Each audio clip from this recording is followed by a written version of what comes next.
oluvannyuma lw'emmeeri y'Amerika USS Herschel Woodrow Williams okugumba ku mwalo gw'e Mombasa, abantu bangi boogedde ebikikinike ku kikyeri na lwaki emaamidde amazzi g'eriyanja lya Buyindi ku mwalo gw'obuvanjuba bwa Afrika e Mombasa. Bannansi bangi bawaanye emmeeri zino. Gw'omulabi oba awuliriza n'olowooza nti ddala Amerika eweddeyo oba oliawo teri mmeeri ndala eziwunyamu.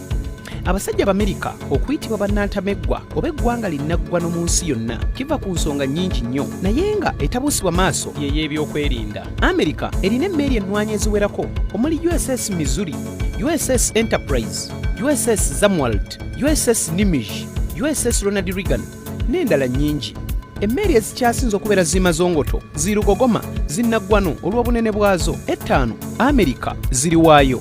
Njagala mu nnyingi ezo nkusoggolere egambibwa okubeera nti ye ssebukuule waazo zonna era yezinywamu akendo. Eno si ndala y'emmeeri eyitibwa USS Gerald R. Ford CVN Kasale 78. Omulabe wa baba njagala otegere nti USS kitegeeza United States Ship ate ennyukuta 3 eyacha va nenna CVN C etegeeza carrier oba enetisi, na etegeeza nuclear. V eno abasajja bagikweka olw'ensonga y'ebyokwerinda era yo matanka nenga mpale z'aba 7.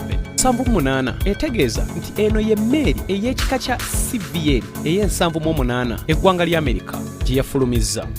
Eno yabbulwa mwe yali omukulembeze wa Amerika owa 38 Gerald Randolph Ford Jr. eyafuga Amerika okuva mu mwaka gwa 1973 okutuuka mu mwaka gwa 1977 era nga emmeeri eno yakasaba okululwa. Eno emmeeri muganda wange y'emmeeri ey'omulembe guno kubanga erina tekinologiya mupya era erina eryanyi ly'otalabanga. Yazimbibwa kampuni ya Huntington Ingalls Industries. Eno emmeeri erimu waya z'amasannyalaze eziwerako obuwanvu bwa fuuti obukadde 10. Erimu omulongooti gwa IFF okuyamba ku bavuzi b'emmeeri eno okufuna obulungi amayengo n'okusigala nga bawuliziganya n'abali ku lukalu ne mu bwengula. Mulimu ejjokooni liyita effumbiro erisobola okugabula abantu 1.5 buli lunaku. Emmeeri eno eriko obuwanvu bwa fuuti 192 nga zino ze mita 333. Esobola okwetikka ttani emitwalo 10. Njagala nkutegeeze nti buli ttani erimu kilo 10. Kaakati njagala okubise olaba amaanyi g'emmeeri eno. Ennyonyi wezigwa wapima fuuti 256. Emmeeri eno ekozesa maanyi ga nyukiriya okutambula. Kitegeeza tokyalaba likka litumbiira. Esobola okusaabaza abantu n'okubasuza abawerera ddala 1550. Esobola okwebigika ennyonyi ezisoba mu 75. Abasajja muganda wange emmeeri eno bagitaddeko tekinologiya wa electromagnetic aircraft launch system, ne bongerako owa advanced arresting gear, ne bongerako owa dual band radar. Emmeeri eno yalagirizibwa mu mwaka gwa 2008 mu 2008 naye yagiddwako engalo mu kasambula oba guyita ogw'omusanvu ogwa 2017. Manyi mwebuuza nti yamekesa obuuma bumeka? Muganda wange sooka ofune akawandiiso tuwaye.